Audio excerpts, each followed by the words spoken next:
Welcome back to our channel. അപ്പോൾ എല്ലാവർക്കും വിഷുദിനാശംസകൾ. അപ്പോൾ നമ്മളും ഇന്നിവിടെ വിഷു സെലിബ്രേറ്റ് ചെയ്യാണ്. ഞങ്ങൾ 4 മലയാളി ഫാമിലീസാണ് കേട്ടോ അവിടെ ഉള്ളത്. അപ്പോൾ ഒരു ഫാമിലി നാട്ടിലാണ്. അപ്പോൾ ഞങ്ങൾ 4 പേരും കൂടി ഇന്ന് വിഷു ഒരുക്കുകയാണ്. അപ്പോൾ എനിക്ക് കിട്ടിയിരിക്കുന്നത് സാമ്പാറും അവിയലുമാണ് കേട്ടോ. അപ്പം നമുക്ക് വീഡിയോയിലേക്ക് കിടക്കാം. കണിയൊക്കെ രാത്രി തന്നെ സെറ്റ് ചെയ്തിട്ടുണ്ടായിരുന്നു കേട്ടോ. അങ്ങനെ രാവിലെ എണീച്ച് വിളക്കൊക്കെ കത്തിച്ച് ഞാനും ഏട്ടനും കണിയൊക്കെ കണ്ടു. അതിന് ശേഷമാണ് കേട്ടോ അടുക്കളയിലേക്ക് കയറി ജോലികളൊക്കെ സ്റ്റാർട്ട് ചെയ്യുന്നത്. അപ്പോൾ ആദ്യം ഞാൻ സാമ്പാറാണ് കേട്ടോ ഉണ്ടാക്കാമെന്ന് വിചാരിച്ചത്. അപ്പോൾ അതിന് വേണ്ടിയിട്ടുള്ള വെജിറ്റബിൾസാണ് എടുത്ത് വെച്ചിരിക്കുന്നത്. അപ്പോൾ അതെല്ലാം ഒന്ന് ക്ലീൻ ആക്കാമെന്ന് വിചാരിച്ചു. അപ്പോൾ ഇത് ഉണ്ടാക്കുന്ന വീഡിയോ ഒന്നും ഞാൻ ഇതിനകത്ത് ഇൻക്ലൂഡ് ചെയ്യുന്നില്ല. ഞങ്ങളുടെ ക്വാർട്ടേഴ്സിൻ്റെ ബാക്കിൽ 2-3 വാഴ നിൽപ്പുണ്ട്. അപ്പം ഏട്ടൻ ഡ്യൂട്ടിക്ക് പോകുന്നതിന് മുന്നേ അത് നമുക്ക് വെട്ടി വെക്കണം. അങ്ങനെ ഞാനും ഏട്ടനും കൂടെ അങ്ങോട്ടേക്ക് പോയി.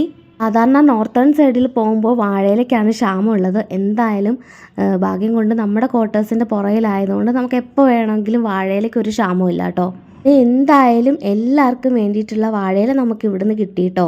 സദ്യ എന്നൊക്കെ പറയുമ്പോൾ നമുക്ക് പെട്ടെന്ന് ഓർമ്മ വരുന്ന കാര്യമാണ് കേട്ടോ. വാഴയില തന്നെ കഴിക്കുന്നതിൻ്റെ ഒരു ടേസ്റ്റ് വേറെ തന്നെയാണ്. അങ്ങനെ ഞങ്ങൾ അതെല്ലാം വെട്ടി നേരെ ക്വാർട്ടേഴ്സിലേക്ക് വന്നു കേട്ടോ. പിന്നെ ഞാൻ ഫുഡ് വയ്ക്കാനുള്ള പ്രിപ്പറേഷനിലങ്ങ് നേരെ പോയി. അങ്ങനെ ഞാൻ സാമ്പാറും അവിയലും ഒക്കെ വേഗം തന്നെ റെഡിയാക്കി കേട്ടോ. അപ്പോഴേക്ക് സമയം ഒരു 11:30 ആയിട്ടുണ്ടായിരുന്നു.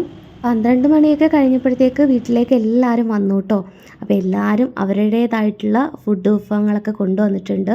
അങ്ങനെ അതെല്ലാം നമ്മൾ ടേബിളിൻ്റെ പുറത്തേക്ക് നിരത്തി വെച്ചു കേട്ടോ. അപ്പോഴത്തേക്കും ഇവരുടെ യൂണിറ്റിൽ നിന്നൊക്കെ 2-3 മലയാളി മെമ്പേഴ്സ് കൂടി വന്നിട്ടുണ്ടായിരുന്നു. യൂണിറ്റിൽ നിന്ന് വന്ന മലയാളി മെമ്പേഴ്സിനാണ് കേട്ടോ നമ്മൾ ആദ്യം തന്നെ ഫുഡ് കൊടുത്തത്. സത്യം പറഞ്ഞാൽ ഇങ്ങനെ ഓരോ സെലിബ്രേഷൻസ് വരുമ്പോഴും നമുക്ക് നാട് ഒരുപാട് മിസ് ചെയ്യാറുണ്ട്.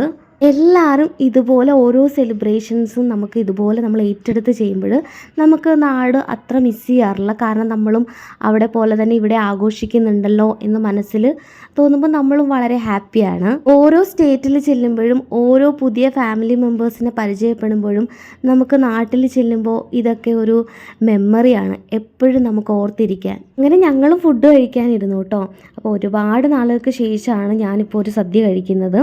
അങ്ങനെ എല്ലാവരും കൂടി ചേർന്ന് നമ്മുടെ വിഷു കളർഫുള്ളാക്കി കേട്ടോ. അപ്പോൾ ഇതാണ് ഞങ്ങളുടെ ക്വാർട്ടേഴ്സ്. അപ്പോൾ ഇവിടെ വെച്ചിട്ടാണ് കേട്ടോ നമ്മൾ പ്രോഗ്രാമൊക്കെ നടത്തുന്നത്. അപ്പോൾ ഞാൻ ക്വാർട്ടേഴ്സിൻ്റെ ഒരു ഹോം ടൂർ ചെയ്യാം. അങ്ങനെ ഈ വർഷത്തെ വിഷു നമ്മൾ അതിഗംഭീരമായി തന്നെ ആഘോഷിച്ചു കേട്ടോ. അങ്ങനെ എല്ലാവരും ഫുഡൊക്കെ നല്ല പോലെ ആസ്വദിച്ച് തന്നെയാണ് കേട്ടോ കഴിച്ചത്. അങ്ങനെ ഫുഡൊക്കെ കഴിച്ചതിന് ശേഷം നമ്മുടെ എന്നത്തെയും പോലെ തന്നെ കലാപരിപാടികളൊക്കെ തുടങ്ങി. കുറേ ഫോട്ടോഷൂട്ടും അതുപോലെ വീഡിയോസും അതുപോലെ റീൽസൊക്കെ നമ്മൾ ചെയ്തു. അപ്പോൾ എല്ലാവർക്കും ഒരുപാട് താങ്ക്സ് ഉണ്ട് നമ്മുടെ ഈ വർഷത്തെ വിഷു നല്ല അതിമനോഹരമായിട്ട് ആഘോഷിക്കാൻ സാധിച്ചതിൽ. വീഡിയോയുടെ എൻ്റെ ഭാഗത്ത് ഞാൻ നമ്മളെടുത്ത കുറച്ച് ഫോട്ടോസ് കൂടി അപ്ലോഡ് ചെയ്യുന്നുണ്ട്. അപ്പോൾ ഇത്രയൊക്കെ ഉള്ളൂ നമ്മുടെ വിഷു സെലിബ്രേഷൻ വീഡിയോ. പുതിയതായിട്ട് ഈ വീഡിയോസ് ആരെങ്കിലും കാണുന്നവരുണ്ടെങ്കിൽ ലൈക്ക് ചെയ്യുക, കമൻറ്റ് ചെയ്യുക, ഷെയർ ചെയ്യുക. അതുപോലെ തന്നെ സബ്സ്ക്രൈബ് ചെയ്യാനും മറക്കരുത്. Thank you for watching. Next video ആയിട്ട് ഞാൻ വരുന്നതായിരിക്കും. Bye bye, take care.